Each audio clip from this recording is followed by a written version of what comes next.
是在地新闻，因为武汉肺炎的关系，相关的产业生意拢无介好。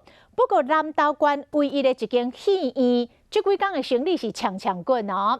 原来是学校延后开学，这个农业县的囡仔无地走，无所在通娱乐，所以拢走去看电影咯。啦，中华真出名的肉圆蛋甲肉包蛋。 虽然人客量减少，但是来买包回去，家己喺网络顶购买的人客群是加真多哦，所以这个生意并无受到上大影响。2个人300块。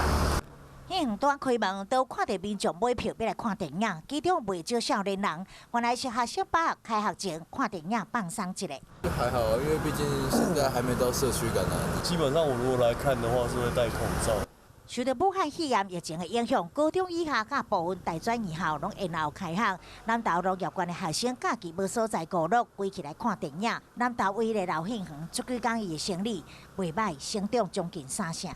在这段时间里面，戏院平日它还是有一些学生族群，然后以及就是比较死忠的老顾客。再要2个，也会带2个哈。 另外，这间中华有名的肉圆，虽然受到疫情的冲击，来店内使用的人客减少，但是外在颠倒增加2成。我们员工一天大概要换个2、3个，因为口罩湿掉就会换掉。另外，有名的肉包业者，因每天的订单是增加将近5成。他们就没有去餐厅，所以就改送我们的礼盒。对，那老板也蛮慷慨的，就一个员工就送3盒。 业者尽心尽力做好环境卫生的消毒，在困境中求生存，点会因度过SARS，这回对抗武汉肺炎的疫情，嘛信心满满。